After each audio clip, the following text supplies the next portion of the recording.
요한복음 12장 20절로 23절 합독하시겠습니다.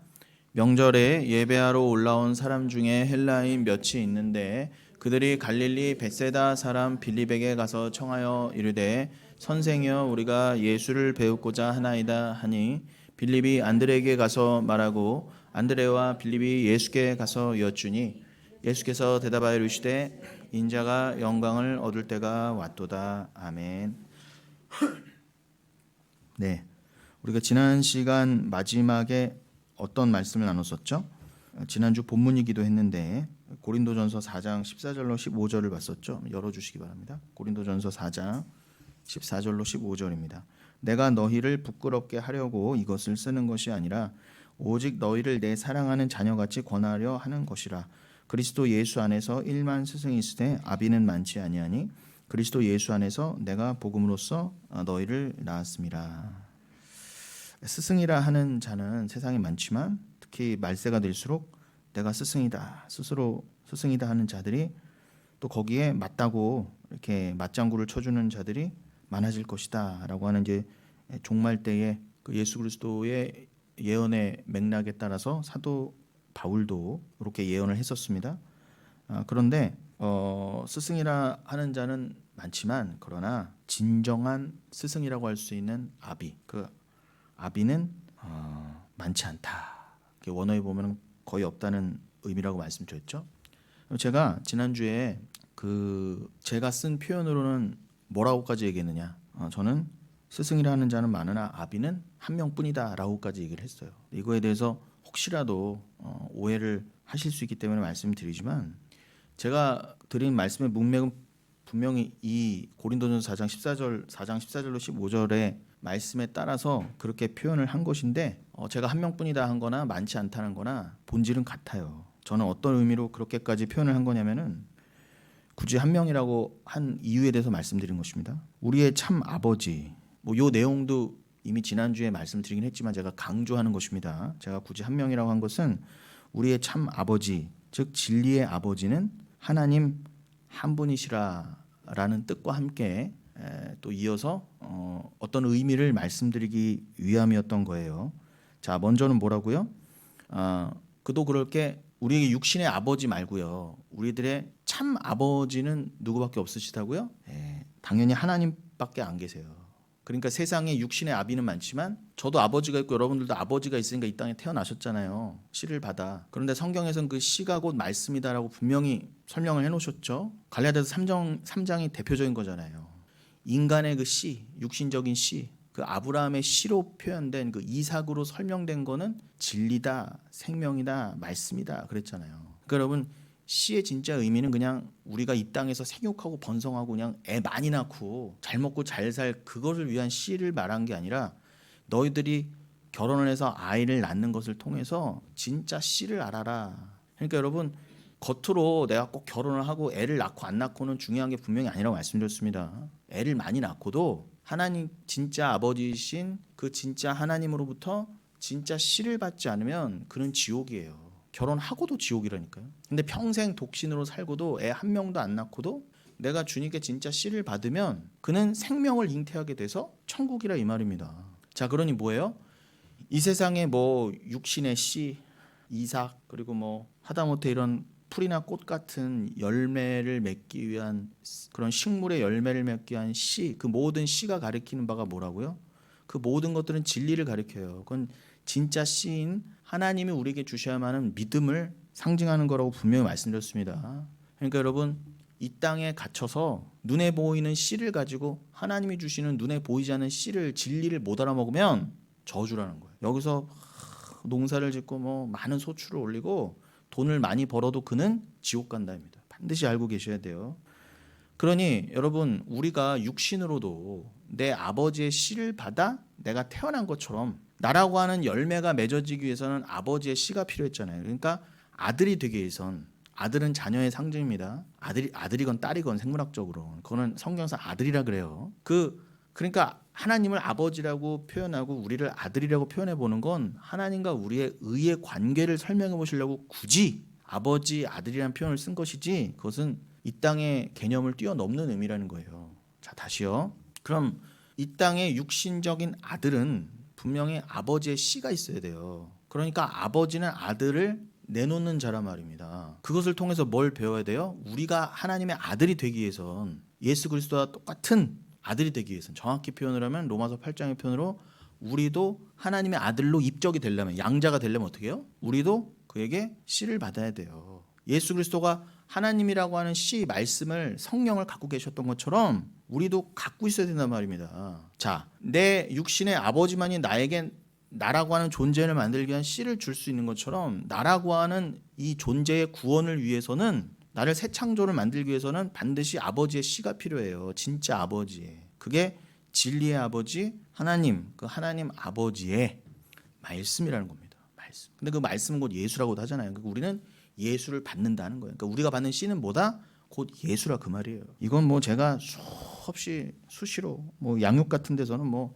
입이 닳도록 드린 말씀입니다. 자, 제가 일곱에 강조했다고요? 진리의 아버지. 진리의 아버지는 참 아버지라는 뜻입니다.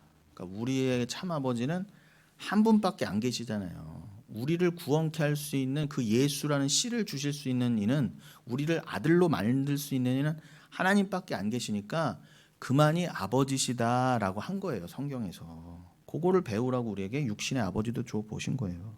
육신의 아버지 없어도 괜찮아요. 고아도 괜찮아요. 우리 아버지가 맨날 나 술 먹고 패고 맨날 도박만 했어도 괜찮아요. 그 아버지가 나에게 상처만 줬어도 괜찮아요.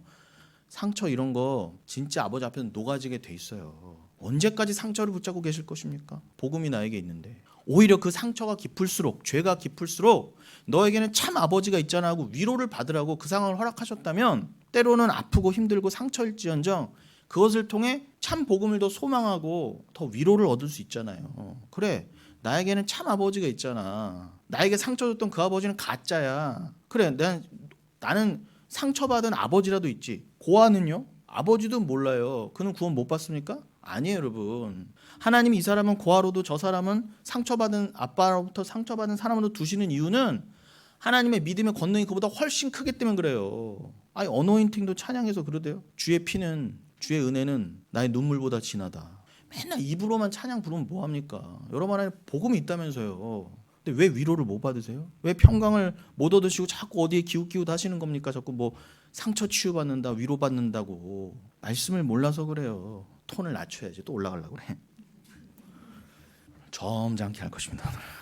점잖게. 그러니 여러분 말씀으로만 위로를 받으세요. 말씀이면 충분하다면서요. 나의 참 아버지면 충분하다면서요. 근데 뭐가 그렇게 자꾸 불만 생길 수 있죠.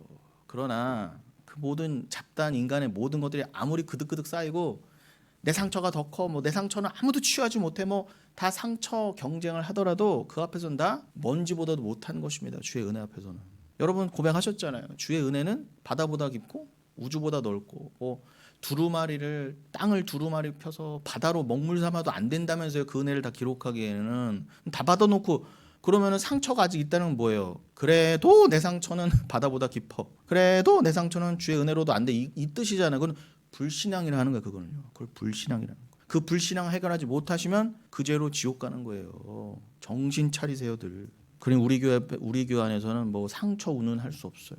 뭐 우리 교회에서 뭐 뭡니까 그 가짜 교회에서들 잔뜩 하는 거 있잖아요. 뭡니까 상처 치유랍시고 뭐예요? 내면 아이 또 뭐죠? 내 애가 울고 있어요 내 안에서. 그런 말 좀 하지 마세요 제 앞에서. 아주 유치해 죽겠어요. 왜 교회 안에 도대체 심리학을 갖고 들어오는 거예요? 왜 신학교 목사라는 인간들이 왜 성경을 공부 안 하고 인문주의, 인본주의를 배워서 왜 성경 교회 안에 갖고 들어오는 것입니까? 복음이면 충분하다면서요. 복음을 배우고 복음을 가르치십시오. 그걸로도 안 될 것 같은 것 같아요. 뭐 내면의 상처 치유, 뭐 내적 치유 이런 말들을 하고 앉아 있는 거예요. 불이 내릴 것입니다. 그 주의 오직 은혜를 인정하지 않는 그곳에 반드시 심판의 불이 떨어질 거예요. 자, 제가 이걸 왜 자꾸 말씀을 드리고 있다고요? 아비는 한 분이다라는 것에 제가 진짜 뜻을 설명해 드리기 위함이라고 그랬죠. 그래서 진리의 아버지는 하나님 한 분이시다. 요 뜻을 자 우리의 참 아버지, 육신의 아버지가 설명하는 바 참 아버지를 더 잘 깨닫기 위해서 우리는 그래서 창세기 2장을 열어봐야 돼요. 2장 24절이요. 여러분 잘 아시는 말씀입니다. 창세기 2장 24절. 이러므로 남자가 부모를 떠나 그의 아내와 합하여 둘이 한 몸을 이룰지니라. 이건 뭐 결혼식에도 뭐 수없이 많이 선포됐던 말씀인데 요즘은 뭐 이제 뭐 교회 다니는 사람들의 결혼식에도 이제 이런 거 얘기 안 하더라고요. 좀 목사도 안 부르니까 가봐야 제대로 얘기해 주지도 않고 주례로 부름을 받아도. 자, 거기서 뭐라고 합니까? 이러므로 남자가 부모를 떠나. 남자 여기 이씨라고 되어 있습니다. 이씨 남자가 부모를 떠나. 자, 부모는 아비우 웻 임모라고 되어 있어요. 제가 일부러 읽어드린 이유는 우리는 엄마 아버지를 뭐라고 하죠? 아버지 엄마 그리고 뭐 아비라고 그러고 엄이라고 그러잖아요. 발음이 묘하게 비슷해요. 신기해요. 히브리에서 뭐라고 되어 있다고요? 부모를요? 아비우 웻 임모 이렇게 되어 있어요. 그 부모를 떠나 그의 아내와 합하여 둘이 한 몸을 이룰지니라. 여기에서 부모는 당연히 하나님을 뜻해요. 우리들 원래 부모요. 하나님은 한 분인데 부모는 둘이잖아요. 이런 말 하지 마세요. 그거는 그냥 수사학적인 어떤, 그러니까 우리로 하여금 하나님을 이해하시기 위해서 부모라는 표현을 써보신 거지 하나님이 뭐 남자 하나님 여자 하나님 이런 거 없습니다. 여기서 부모는 그냥 우리의 한 분 하나님 진짜 아버지를 뜻하는 거예요. 자, 예수님도 이 말씀을 그대로 인용하셨습니다. 마태복음 19장 5절 열어주세요. 마태복음 19장 5절.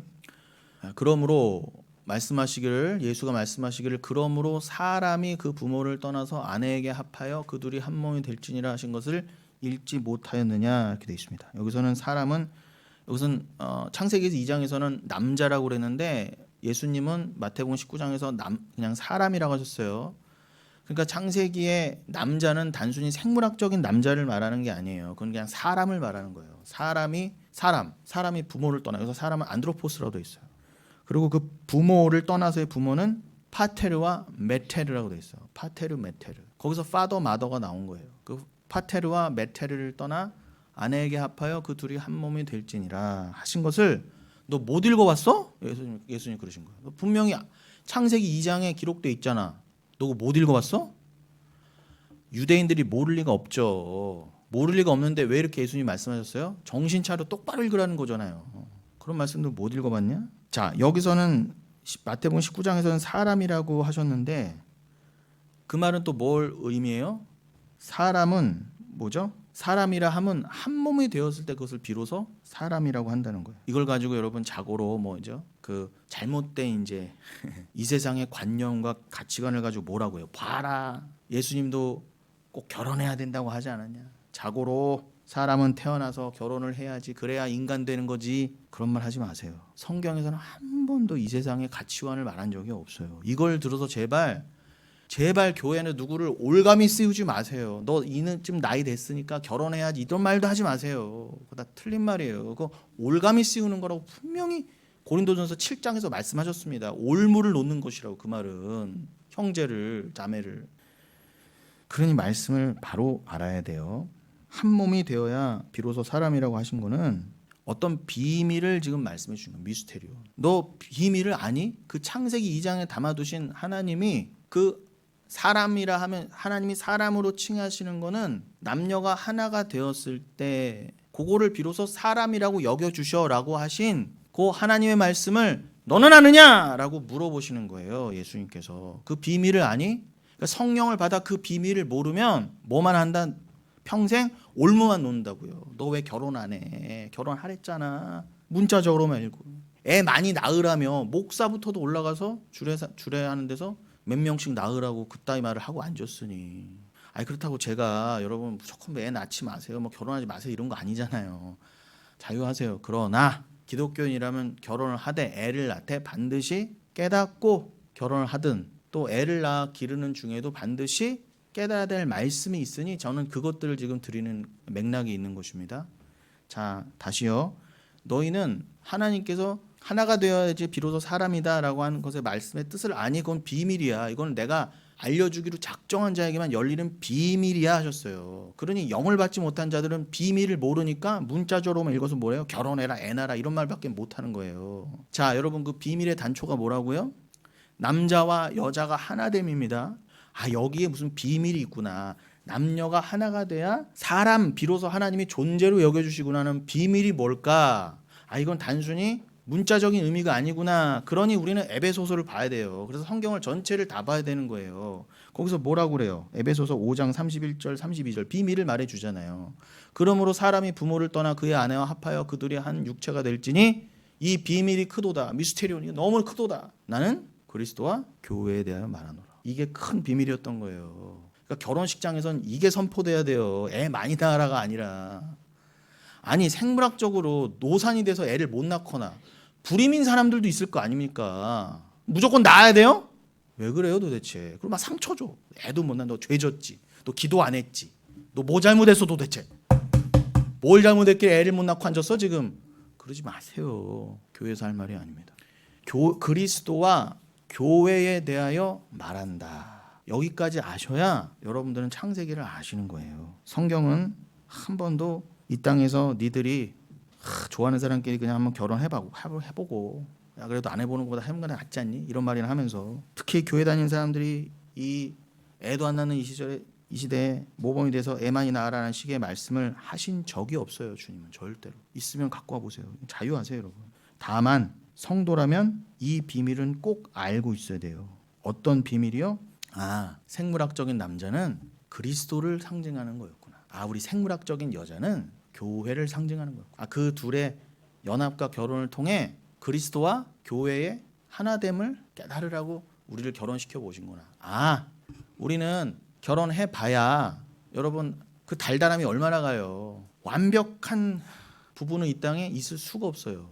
거짓말이에요. 그럼 그 실컷 깨어짐을 통해 법적으로 꼭 깨어지지 않더라도 심리적인 깨어짐을 통해 여러분 진짜 하나 되면요 한순간도 여러분 남편이나 아내를 미워하면 안 돼요. 한 번도 저 왼수 이런 마음 가지시면 안 돼요. 한 번도 얘 왜 저러지 저 인간 이러시면 안 돼요. 한 번도 나 저랑 이혼할까 이러셔도 안 돼요. 근데 우린 거의 다 실패했잖아요. 그 말은 뭐예요? 이 세상에 완벽한 부부는 없다는 거예요. 당연해요. 인간끼리 어떻게 완벽한 연합이 있어요? 그러면 우리에게도 구원이 있죠. 그러나 우리 스스로 연합이 안 된다는 건 무슨 뜻? 우리 스스로에겐 구원이 없다는 뜻이에요. 그래서 우리에겐 예수가 필요했다요. 우리는 예수와의 온전한 연합이 있대. 우리의 열심으로 예수와 붙는 게 아니라 예수가 우리를 신부 삼아 교회를 꽉 묶어내서 영원히 이혼시키지 않으시고 이혼 증서 안 내주시는 그 길로 인도하시는구나. 우리끼리는 뭐 갈갈이 다 찢어져도 절대 하나님과는 사랑으로 영원히 묶여서 그 사랑이 식지도 않아. 오히려 날마다 더해져서 걱정할 것도 없어요. 나중에 사랑이 식으면 어떡하지? 나중에 예수가 싫어지면 어떡하지? 이런 걱정할 필요가 없이 그냥 완전히 하나됨을 제발 여기서 배우라 해요. 그래서 이 땅은 가짜라는 것입니다. 진짜 여러분의 혼인잔치는 천국이에요. 그러니까 요한복음 2장과 계시록 19장에서 어린 양의 혼인잔치를 얘기해 주잖아요. 여기가 아니다. 그러니 여기서는 여러분 천국에서는 예수님이 그러시잖아요. 남녀가 따로 없다고. 거기서는 성이 없어요. 이제는 거기서 결혼할 일도 없고 애 낳을 일도 없어요. 여기서만 하는 거예요. 그러니 열심히 뭐 결혼 생활도 해보시고 애도 낳아서 길러보시되 저기만은 놓치시면 안 돼요.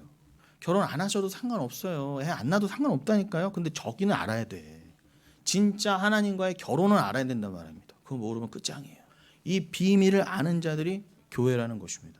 여러분 마태복음 19장에 보면은 그 잘난 유대인들이 뭐예요? 이 비밀을 몰라서 예수님한테 아주 그냥 싸가지 없는 말들을 늘어놓잖아요. 그 유대인 그 율법주의자들이 결혼해 애 많이 낳아 이런 말 하는 인간들이 얼마나 예수님에게 악랄하게 대드는지 마태복음 19장 보면 아시잖아요. 니들 예수님 뭐라고 그러세요? 창세기 2장을 언급하시면서 그 이혼한 우리 원래 본질은 뭐라고요? 우리가 죄가 없다면 남녀는 떼어질 수가 없어요.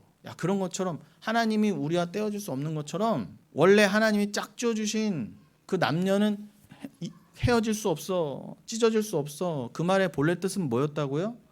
예수 그리스도이신 우리 신랑이 우리를 신부 삼으시면 절대 우리를 이혼 증서 써주거나 내칠 일이 있거나 그런 일이 없다는 거예요. 그러니까 원래 유대인들도 우리 인간들도 그냥 하나님의 말씀을 그 그리스도와 우리의 연합으로 배웠어야 되는데 깨달았어야 되는데 우린 죄인이라 그 비밀을 다 놓치고 어떻게 해요? 그냥 실컷 어떻게 해요? 결혼해 본 거예요. 그런데 어떻게 해요? 그 예수 그리스도의 그 진리의 말씀을 깨닫지 못하니까 이상하다. 우리는 실컷 찢어지는데 결혼하고도 저거 와이프도 버리고 싶은데 옆집 여자를 또 취하고 싶은데 이런 막 욕망들이 드글드글 이게 해결이 안 되는 거예요.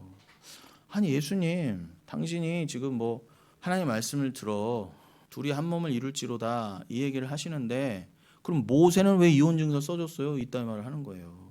그러니까 예수님 뭐라고 그러세요? 모세는 니들이 원래 그 하나님의 뜻을 못 알아먹고 그 진리와 하나됨 그 하나님과 우리의 연합은 절대 찢어질 수 없다라는 것을 설명하셨는데 그러니 우리는 우리의 죄인됨, 야 우리끼리는 아무리 결혼해보고 사랑해봐도 찢어질 수밖에 없구나, 절대로 인간끼리 연합이 안 되구나, 요거를 배워서 나는 죄인이구나, 그래서 하나님 나를 꼭 묶어주셔야 되는구나 라는 그 은혜로 복음으로 달려가야 되는데, 우린 대부분 유대인들처럼 어떻게 해요? 그냥 성경을 문자적으로 읽으면서 그 말 되지도 않는 말, 그냥 그거는 그냥 하나님이 하신 말이지. 여러분 우리가 오늘도 그렇잖아요. 주례식장에서 목사가 한 몸을 이룰지로다 하고 해도요, 그 다음날 이혼하는 사람들도 있어요. 목사가 이렇게 해줘도 이렇게 성혼 선포해줘도요. 어머 어떻게 목사님이 짝 지어줬는데 주례까지 해줬는데 어떻게 이혼을 하지? 그런 말 하지 마세요. 인간은 여러분 결혼식 당일날에도 깨질 수 있는 거예요. 그런데 그걸 통해 어떻게 해요? 어떻게 인간끼리 이렇게 연약해서 수시로 분열될 수밖에 없는데, 어떻게 내가 나를 다 죽여내고 하나님만을 온전히 사랑해서 그 하나님과 영원히 연합이 돼서 영생을 살 수가 있지? 여러분 너무 기가 막히지 않으세요? 나같이 불완전하고 사랑이 없는 자가 어떻게 하나님만을 사랑하게 되냐 말이야. 그럼 믿음을 주셔서 나를 다 비워내시는 거야. 그냥 갈아버려서 그냥 새 사람 만들어서 나에게 하나님 사랑 말씀만 딱 주시니까 하나님만을 영원히 사랑할 수밖에 없는 존재를 날 만들어 주시는 게 구원이에요. 그 나를 영원히 묶여 주신다니까요. 그러니까 여러분의 죄인됨, 옛사람을 통해 그 믿어지지 않지만 믿음으로 믿어지는 그 하나님과의 영원한 연합을 배우시란 말입니다. 그거를 못 깨닫고 유대인들이 어떻게 해요? 그러면 그렇게 말씀해 놓으시고 보니까 다 이혼하고 싶고, 이혼이 뭐 심리적으로 다 깨져 있는데, 심리적으로라도 억지로라도 이혼하지 말라니까 다 솔직히 사는 사람들이 대부분 아닙니까? 교회 안에서도 욕 안 먹으려고. 근데 그런 자들이 모세는 왜 이혼 증서를 얘기했습니까? 그러니까 하나님 예수께서 뭐라고요? 그 이혼 증서는 니들이 하도 완악하니까, 니들이 마음껏 인간의 유전을 만들어내고 그 성경에도 없는 장로 유전을 만들어내서 관습을 만들어내서 니들의 욕망을 채우기 위해서, 성경에서는 분명히 안 된다고 그랬는데 자기는 내 지금 아내를 버리고 다른 여자를 아내 삼고 싶거든요. 그러니까 자꾸 무슨 예외를 두고 관습을 만들어 두는 거예요. 뭐 이럴 때는 여자 버려도 된다. 심지어는 어떻게 그게 변질되고 어떻게까지 갔다, 유대인들조차도 아내가 밥 태우면은, 빵 태우면은 이혼해도 좋다. 심지어 뭐라고요? 내 아내가 옆집 여자보다 못생겼으면 이혼해도 좋다. 이렇게 가버리는 거예요. 그러니 니들의 이 완악함을 봐라, 이 죄인들아. 그렇게 하나님을 믿는다고 하면서도 어떻게 해요? 드글드글 그 욕망과 함께 그 옛사람의 그 힘으로 여자를 많이 두고 싶어하는, 여자를 많이 두는 게 힘의 상징이잖아요. 돈의 상징이고, 오늘날로 치면은. 니들은 그런 존재야, 이 죄인들아. 그러니 유대인이라는 인간들조차도 그런 말도 안 되는 근거를 들어 지들 마음대로 아내를 버리니까, 그럼 이혼 증서라도 써줘 인간들아. 그게 모세의 말이었어요. 그럼 여자 그 이혼 증서 들고 가서 최소한의 인권을 보장해 준 거예요. 그거 들고 가서 내 전 남편이 날 버렸어요. 원래 전 남편이 죽기 전에 결혼하면 안 되지만 이혼 증서를 받았으니까 다른 남자 결혼할게요. 아니 그 여자가 살게 해줘야 될 거 아니에요. 그 과부로 남지 않게. 그 말도 안 되는 거에 묶여서 버림받았는데 재혼도 못하게 하면 안 되니까. 그 당시에는 남편이 그렇게 중요했으니까 그 말 하신 거예요. 예수님이 그랬더니 유대인들이 또 뭐라고 그랬다고요? 아이고 그런 인간이 그런 마음이고 결혼이 그런 거라면은 결혼 안 하는 게 더 낫겠네요. 그렇게 또 비아냥거린 거예요. 아이고 그럼 아예 결혼 안 하면 되겠네. 목사님 그렇게 설교하는 그러면 그러면 안 하면 되겠네 결혼. 이따위 말을 하는 인간이 있다는 말이에요. 그랬더니 예수님이 뭐라 하셨다고요? 그것도 비밀이라고 하셨어요. 이거는 비밀을 알아듣게 한 자들, 알아듣게 만드신 자들만이 들을 말이다. 이건 아무나 받을 말이 아니다 하시면서 고자 얘기를 하시잖아요. 나면서부터 고자, 그다음에 사람이 인위적으로 만든 고자, 그리고 하나님 나라를 위해서 스스로 된 고자가 있느니라 하시면서 그 현상에 묶이지 않고 그 생물학적인 고자를 통해 어떻게 해요? 내가 겉으로는 마치 고자가 된 것처럼 하나님 나라를 위해서 스스로 하나님이 독신으로 살게 하신 자도 있고 애를 못 낳게 하신 자도 있어. 아무리 결혼하려고 아무리 애를 낳으려고 해도 안 되는 자들은 뭐예요? 하나님 나라를 위해서 그렇게 그런 상황이 안 되게 만드신 자들도 있는 것을 포함해서 예수님 뭐라고 하셨다고요? 이러한 것에 담긴 이 비밀이 뭐라고요?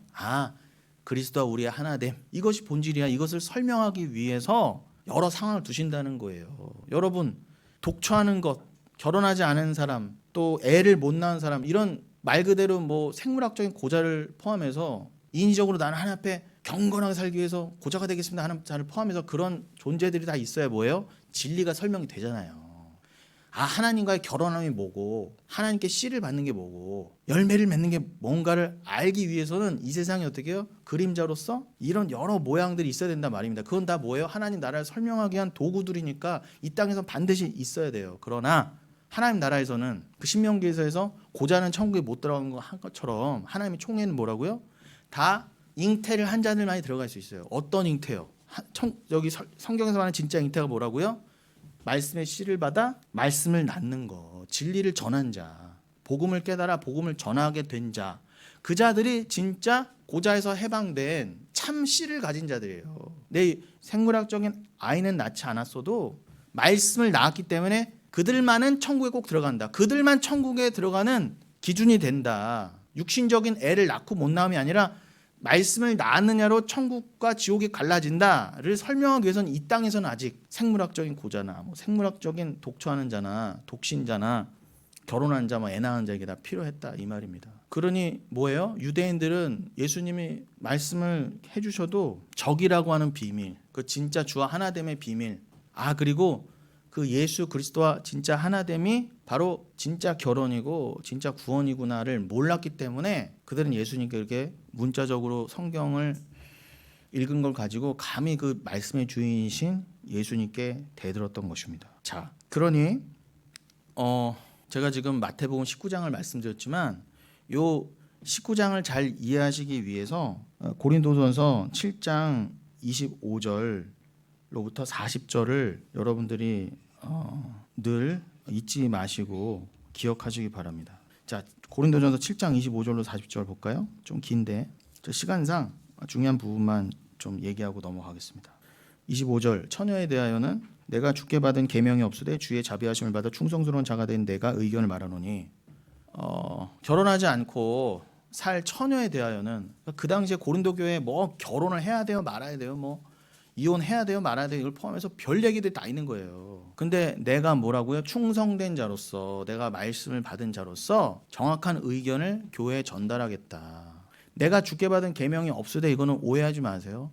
예수님께서 너가 독처할 처녀야 결혼하지 않을 처녀야 그거에 대해서는 처녀는 이렇게 살아라라고는 말씀하지 않으셨지만 말씀을 깨달은 성령 받은 내가 그 예수의 마음으로 예수의 가르침의 맥락으로 내가 정확한 의견을 말할게 가르침을 말할게 내가 일만 스승이 아니라 진짜 아비 같은 스승이 되어 말할게 하면서 26절에 내 생각에는 이것이 좋으니 곧 임박한 환난으로 말미암아 사람이 그냥 지는 것이 좋으니라. 2000년 전에 뭐라고 했다고요? 임박한 환난을 말했단 말이다. 종말을 말하면서 차라리 혼자 살아라 그랬어요. 그냥 지내는 것이 차라리 낫다. 그게 2000년 전에 얘기를 하면 오늘날은 당연하겠죠.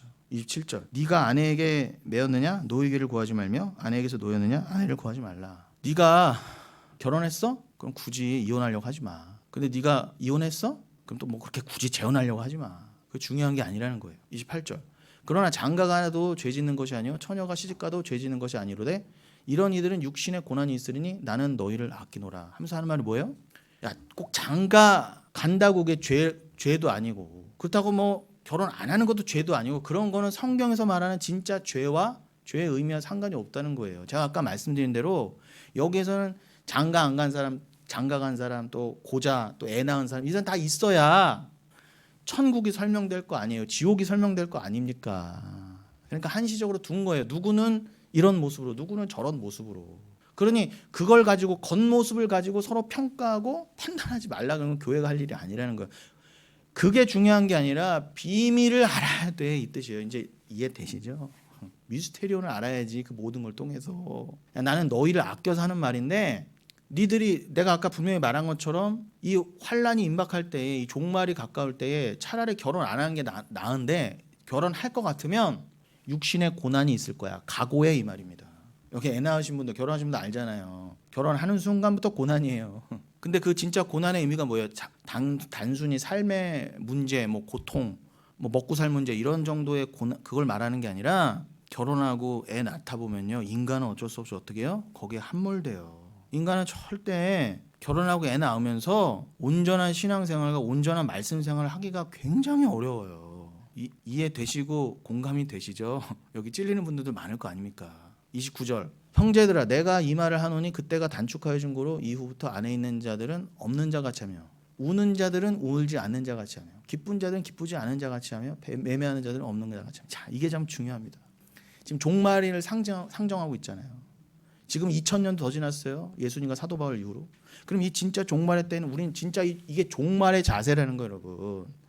겉으로 결혼했냐 안 했냐가 중요한 게 아니라 네가 결혼했어? 그럼 결혼 꼭 안 한 자처럼 살라는 거예요. 종말이. 이게 무슨 말이에요 도대체. 너가 결혼했어? 그러나 너는 믿는 자로서, 종말을 믿는 자로서, 하나님 나라를 믿는 자로서 마치 아내 없는 자처럼, 결혼하지 않은 자처럼 생활해라. 그 말이 뭐예요? 결혼 생활은 물론 열심히 유지하고 최선을 다해서 섬겨야죠. 내 아내를 섬기고 남편을 섬기고. 그러나 그거를 내 자랑 삼고 그것이 마치 다인 것인 양, 내 결혼 생활이, 내 가정 생활이 인생의 목적인 양 삼지 말고 그렇게 열심히 할수록 비밀을 깨달아 나는 마치 여기에 묶이지 않은 자처럼 살아라. 그 뜻입니다. 이게 비밀이에요. 묶여있지 마세요. 묶여있는 게 죄예요. 최선을 다해서 결혼 생활을 하시고 서로를 위해서. 그래서 고린도전서 같은 맥락이 뭐예요? 성도 네 게 아니다. 남편의 성은 아내의 것이며 아내의 성은 남자의 것이다까지 말하잖아요. 최선을 다해서 서로에게 책임을 다하세요. 그러면서 어떻게 해요? 안 되는 여러분을 보시라 말입니다.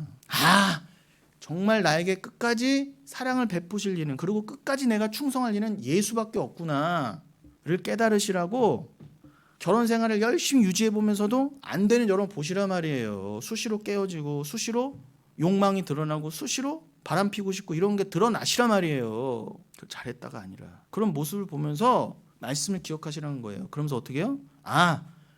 내가 결혼을 했지만 결혼에 목숨 건 사람처럼 드러나면 안 돼. 결혼에 최선을 다하고 성실하되 어떻게 해요? 나는 자유한 자. 결혼을 위해 사는 자가 아니에요. 최선을 다해 아이를 양육하되, 최선을 다해 내가 못 먹을 거 애한테 주되, 거기에 함몰돼서 내 애새끼, 내 아들 막 거기에 우상이 돼갖고 내 딸, 그냥 내 아들 그렇게 살지 말라는 거예요.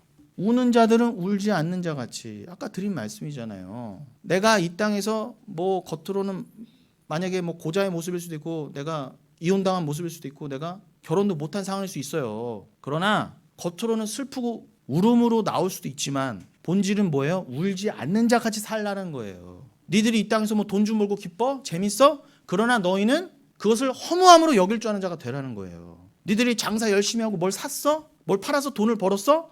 그러나 나는 돈이 없는 자 같이. 그 말은 뭐라고요? 돈을 여러분 열심히 사업하시되 그거에 함몰되지 마시고, 거기에 돈의 노예가 되지 마시고 이럴 수 있는 자가 되라는 말이에요. 사도 바울께서 너무 교회에 필요한 말씀을 딱 주셨어. 근데 이 말씀이 왜 나왔다? 고린도전서 7장이 고린도 교회가 개판이었거든요. 죄송합니다. 험한 표현 쓰겠습니다. 말도 안 되는 상황들이 생기는 거예요. 교회 안에. 결혼을 해라 마라부터 해서 뭐 어쩌고 저쩌고. 그러니까 이 말씀이 떨어졌는데, 감상은 뭐라고요? 하나님이 왜 그런 가라지를 통해서 그런 막 말도 안 되는 말들이 교회에서 난무하게 하셨다? 이 말씀 남기시려고. 여러분들이 진리를 받게 하시려고. 그렇다면 감내하시라는 거예요. 괜찮아요. 괜히 엉뚱한 말로 나무 올가미 씌우지 마세요. 결혼해야지. 그래도 애는 낳아야지. 최소한 우리 교회에서는 그러시면 안 됩니다. 31절. 세상 물건을 쓰는 자들은 다 쓰지 못하는 다 같이 하라. 이 세상의 외형은 지나감이니라. 아멘, 아멘, 아멘입니다. 분명히 뭐 박아두셨어요. 세상 물건 써? 너 좋은 차 타고 다녀? 아파트 좋은 아파트 사러 괜찮아요, 여러분. 여러분 강남 타워팰리 사셔도 괜찮아요. 한남동 무슨 힐에 사셔도 괜찮아. 몇 억짜리 차를 사셔도 괜찮은데 다만 뭐예요? 그것을 쓰지 못하는 자처럼 살라는 거예요. 사는 건 본질은. 왜요? 이 세상의 외형은 지나감이니라. 여긴 다 썩을 것들이야. 무너져갈 곳이야. 그러니 자유해. 그럼 제발 이 땅에 묶여서 이 땅의 것을 빌고 이 땅의 것을 위해 사는 것들은 다 가짜라는 걸 제가 그래서. 그거 빌어주는 목사 다 가짜고. 복 운운하면서, 이 세상에 복 운운하면서. 32절. 너희가 염려 없기를 원하노라. 걱정하지 마. 장가가지 않은 자는 주의 일을 염려하여 어찌하여 주를 기쁘시게 할까 하되. 33절. 장가간 자는 세상 일을 염려하여 어찌하여 아내를 기쁘게 할까요? 마음이 갈라지며 시집가지 않은 자와 처녀는 주의 일을 염려하여 몸과 영을 다 거룩하게 하려 하되, 시집간 자는 세상 일을 염려하여 어찌하여 남편을 기쁘게 할까 하느니라. 분명히 나와 있죠. 이 남자와 여자는 어쨌거나 시집을 가고 장가를 가면은 믿음을 갖고 있다 하더라도 그 죄성 때문에 어쩔 수밖에 없어요. 그 결혼 자체에 묶일 수밖에 없어요. 그러니 왜 이 말씀을, 이 가르침을 주셨다? 너희의 유익을 위하며. 35절. 너희에게 올무를 놓으려 함이 아니니 오직 너희로 하여금 이치에 합당하게 하여 흐트러짐 없이 주를 섬기게 하려 함이라. 너희들이 결혼을 했어? 그럼 남편을 잘 섬기고 아내를 잘 섬기되 왜 섬겨야 되는지 에베소서 5장에 말씀하셨잖아요. 단순히 윤리적으로 도의적으로 그렇게 하라니까 하는 게 아니라 이 남편은 그리스도를 상징하는구나. 이 아내는 교회를 상징하는구나. 우리가 신앙인으로서 신앙을 배우라고 나에게 결혼도 허락하신 것이지 하고 결혼을 하더라도 뭐예요? 결혼 생활을 하다 보면은 아시잖아요. 결혼한 분들 금방 그 본질이 퇴색된다니까요. 금방 지지고 볶고 처음에 내가 남편 말을 사랑했습니다. 아내 말 사랑했습니다. 이런 말 온데간데 없고 저 인간 이렇게 되고 함몰되게 돼 있어요. 그 결혼 생활 자체에 묶이게 돼 있다 말입니다. 그러니 내가 너희의 유익을 위하여 뭐라고 말한다고요? 흐트러짐 없이 주를 섬겨. 어떤 상황이든 결혼을 했든 안 하든 또 결혼 생활이 어렵든 결혼 생활 좀 재밌든 상관없이 거기에 묶여서 마치 교회 다닌다고 하면서 맨날 결혼에 묶여 있어. 맨날 그 가정에만 묶여 있어. 자유한 모습을 안 보여. 분명히 교인이라고 성도라고 하는데 맨날 생각하는 게 그냥 내일 내 거 그냥 가족일, 내 가정일 막 그냥 이기적이고 그냥 내 거 우리 가족 거 요렇게만 살아가. 종말에 상관없이. 그렇게 살 거면 뭐하러 결혼하냐는 거예요. 차라리 결혼 안 하는 게 낫지. 그걸 가치 있게 여기고 있는데 우상숭배 삼고 있는 가족과 자녀를, 남편을. 그러니 흐트러짐 없이 너희가 어떤 상황에서든 하나님을 생각하고 아까 말씀의 표현을 하면 뭐예요? 이 세상을 무익한 것으로. 외형은 다 지나가는 거야. 이 세상은 잠깐이야. 이것을 놓치지 않게 하려고 내가 이 말씀을 굳이 가르침을 성경에 남겨둔다 이 뜻입니다. 그래서 36절 이하에 뭐라고 합니까? 그러므로 만일 누가 자기 약혼녀에 대한 행동이 합당하지 못한 줄로 생각할 때에 그 약혼녀의 혼기도 지나고 그같이 할 필요가 있거든 원하는 대로 하라. 그것은 죄 짓는 것이 아니니 그들로 결혼하게 하라. 그러나 결혼해도 괜찮아요. 상관없어. 그러나 뭐라고요? 그가 마음을 정하고 또 부득이한 일도 없고 자기 뜻대로 할 권리가 있어서 그 약혼녀를 그대로 두기로 하여도 잘하는 것이니라. 상관없다는 거예요. 그러므로 결혼하는 자도 잘하거니와 결혼하지 아니하는 자는 더 잘하는 것이니라. 그렇다고 제가 여러분 웬만하면 결혼하지 마. 이것도 제가 올무 놓는 거잖아요. 그래서 말 안 하는 거예요. 이런 가치 판단에 말을 안 하는 거예요. 그러나 성경은 뭐라고 한다? 각오하세요. 그럴 거면. 근데 일반적으로 결혼 안 하는 게 나아요. 하는 게 나아요. 그게 여러분의 신앙생활을 위해서는 훨씬 더 좋아요. 그러니까 결혼 생활을 하실 것 같으면 각오해. 교회도 안 나오고 늦을 것 같으면 하지 마. 그 말이 하고 싶었던 거예요. 저는. 39절. 아내는 그 남편이 살아있는 동안에 매어 있다가 남편이 죽으면 자유로 자기 뜻대로 시집갈 것이나 주 안에서만 할 것이니라. 그러나 내 뜻에는 그냥 지내는 것이 더욱 복이 있으리로다. 나도 또한 하나님의 영을 받은 줄로 생각하노라. 이게 꼭 사도 바울이 독처했기 때문에, 사도 바울이 평생 독신이었기 때문에 하는 말이 아니에요. 자기를 두둔하려고 하는 말이 아닙니다. 사도 바울은 육신의 아이는 없어도 디모데와 같은, 또 저와 같은, 여러분 같은 진짜 아이는 낳았잖아요. 진짜 생명은 낳았잖아요. 진짜 구원의 그 열매를 낳았잖아요. 내가 먼저 씨를 받아. 그게 중요한 거예요. 여러분이 육신적으로 결혼해서 육신적인 애가 꼭 있네 없네가 중요한 것이 아니라 자유하시기 바랍니다. 절대 올무 놓지 마세요. 제가 이게 중요한 말씀이고 참 오해가 있을 수 있는 말씀이기 때문에, 근데 제가 지금 저도 하면서도 마태복음 19장이라던가 이 고린도 7장을 제가 오늘 이렇게 자세히 할 마음이 없었어요. 그래서 이 부분에 대해서는 원고도 자세히 안 써왔어. 근데 그냥 하게 된 거예요. 그게 뭐예요? 하나님의 영을 받은 줄로 생각하느니라. 생각하노라. 주의 영이 하게 하신 것 같아요. 웃자고 한 얘기입니다. 자, 그럼 여러분 이러한 맥락을 통해서, 자, 그럼 우리가 지금 읽으신 고린도전서 7장 25절로 40절을 봤을 때 어떤 생각과 깨달음이 들어요?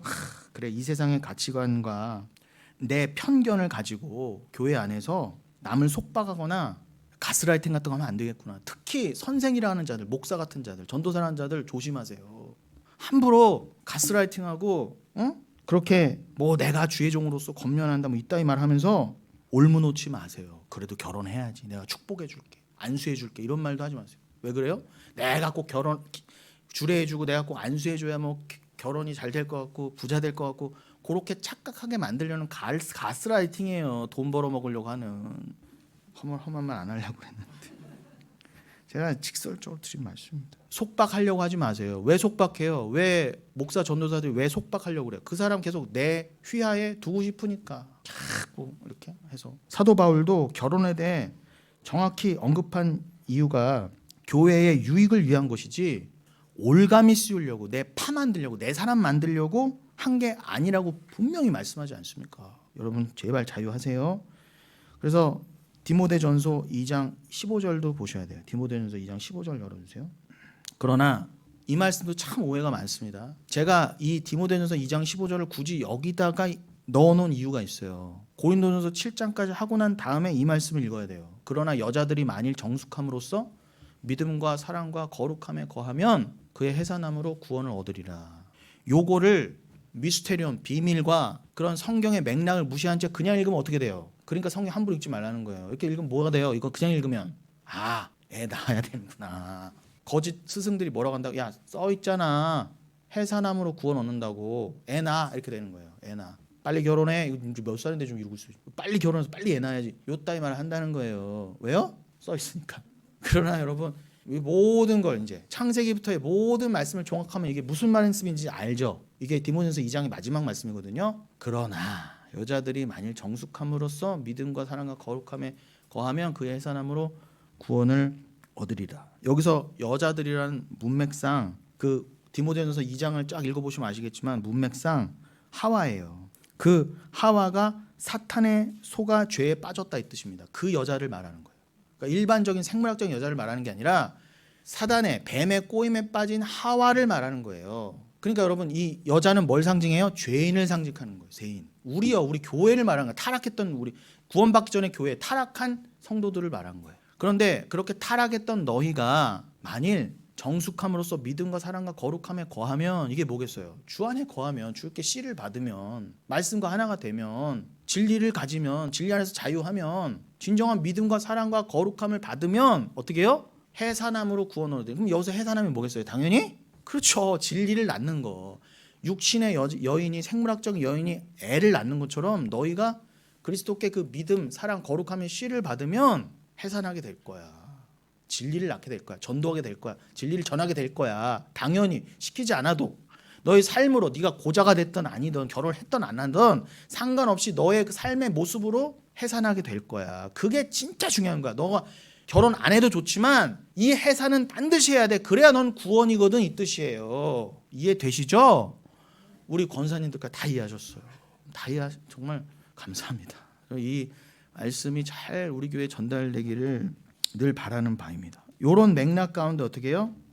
제가 아비는 한 명이다 한 거예요. 이제 이해가 되시죠? 이제 제가 왜 굳이 아비를 한 명이라고까지 말씀드린 이유가 설명이 됐어요.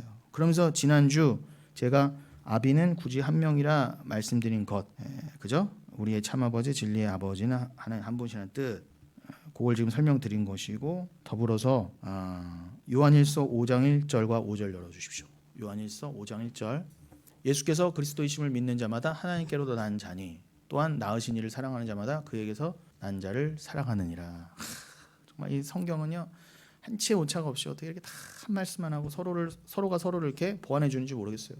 말씀들이. 예수께서 그리스도이심을 믿는 자, 그게 여러분이잖아요. 아까 디모데전서 2장 15절에 표현하면 이게 누구예요? 예수께서 그리스도이심을 믿는 자가 누구예요? 해산한 자 아닙니까? 해산한 자의 다른 의미가 뭐라고요? 예수께서 그리스도이심을 믿는 자, 그가 해산한 자예요. 그가 진짜 교회예요. 그러한 해산한 자마다 하나님께로부터 난 자니 또한 낳으신 이를 사랑하는 자마다 그에게서 난 자를 사랑하느니라.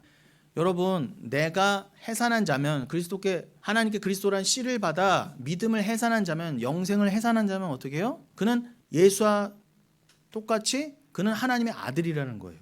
그럼 이게 로마서 말씀하고도 연결되잖아요. 양자의 영 받았다는. 그리고 그렇게 하나님께로부터 나아진 자들, 즉 구원받은 자들은 어떻게 해요? 서로 구원받은 자들끼리는 서로 사랑하게 돼 있다. 교회는 반드시 연합되게 돼 있다. 그러니까 교회가 왜 이렇게 말이 많고 갈라져요? 이게 약해지니까 그래요. 너도 아들이지 하나님의?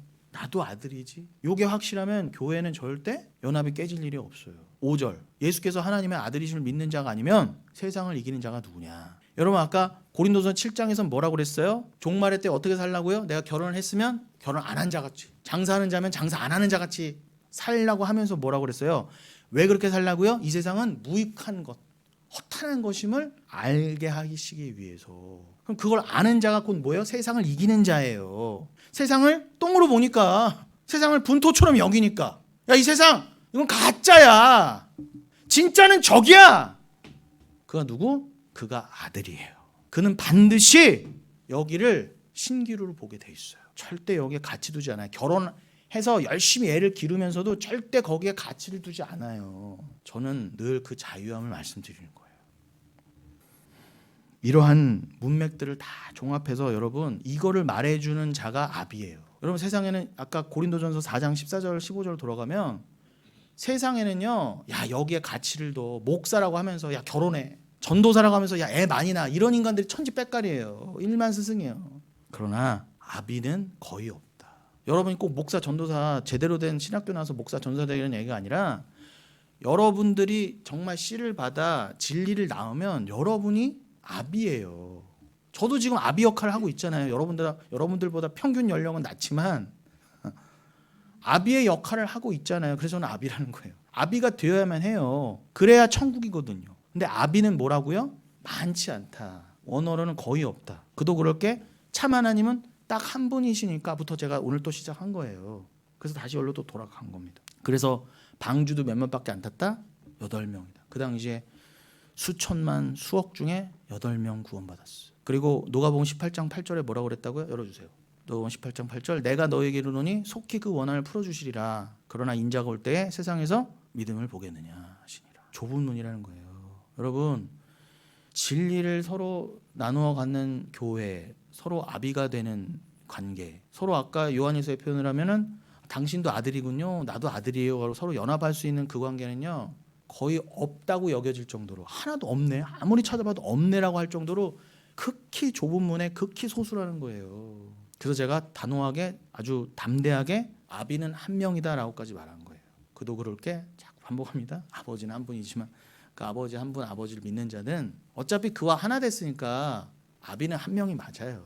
근데 이 땅에서 여러분들이 다 대부분이 가라지 역할을 한다면 누군가는 아비 역할을 하는 자가 있어요. 근데 그 자도 대단히 적다 이 뜻입니다. 제가 스승의 날이 들어가 있는 5월달 시작해서 계속 그래서 이 말씀을 지금 이 시기에 맞춰서 강조를 해드린 거예요. 조금 더 하고 마치겠습니다. 지금 자, 그래서 고린도서 4장 15절 열어주세요.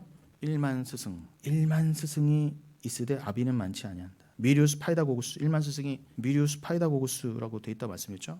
요 원어가 파이다고고스인데 이게요 여러분 쉽게 말씀드리면 옛날 개혁 성경은 몽학 선생을 말해요. 몽학 선생. 오늘날엔 뭐라고 돼 있을까? 갈라디아서 3장 24절로 25절 열어주세요. 여러분들이 이 1만 스승을 잘 이해하기 위해서 갈라디아서 3장 24절 아니 갈라디아서 3장 24절로 25절을 보여야 되는 것입니다. 갈라디아서 3장 24절로 25절. 이같이 율법이 우리를 그리스도께로 인도하는 초등 교사가 되어 우리로 하여금 믿음으로 말미암아 의롭다함을 얻게 하려 함이라. 믿음이 온 후로는 우리가 초등 교사 아래에 있지 아니하도다. 제가 자막을 참 미처 못 넘겨드린 것 같아요. 다시요. 갈라디아서 3장 24절로 25절에 그 파이다 고고스가 그대로 나와요. 이같이 율법이 우리를 그리스도께로 인도하는 초등 교사가 되어 우리로 하여금 믿음으로 말미암아 의롭다함을 얻게 하려 함이라. 믿음이 온 후로는 우리가 초등교사 아래에 있지 아니하도다. 여기서 말한 초등교사가 옛날 성경의 몽학 선생이에요. 근데 여기가 아까 고린도전서 4장 14절에 1만 스승의 그 스승 파이다 고고스를 똑같이 썼단 말입니다. 그러니까 고린도전서 4장 14절에 1만 스승은 정확히는 어떤 뜻? 몽학 선생이라는 거예요. 초등교사. 그가 뭐 하는 자? 율법을 가르치는 자. 여러분 당시에 정규 학교에 가기 전에 그 똑똑한 노예들을 데려다가 부잣집에서 똑똑한 노예를 과외 선생 시켰어요. 그래서 자기 애가 정규 학교에 가기까지 과외 선생을 시켰다고요. 그러면 그 과외 선생은 몽학 선생은 언제까지만 필요한 거예요? 우리 아이가 정규 학교에 들어갈 때까지만. 그러니까 요즘 개념으로 생각하시면 안 돼요. 요즘은요. 정규 학교 다녀도 반드시 학원 다녀야 되잖아요. 과외 선생 있어야 되잖아요. 그래서 이해가 잘 안 되실지 모르겠는데 요즘은 사교육이 공교육을 앞슬렸죠. 그런 거 생각하지 마시고 원래는 뭐예요? 정규 학교에 가기 전에 우리 애가 좀 뭐 우리로 치면 가나다라도 뛰고 들어가게 하려고 미리 학교 들어가기 전에 과외 선생 붙였단 말이에요. 그런 사람을 파이다 고고서를 했던 거예요. 몽학 선생, 초등교사.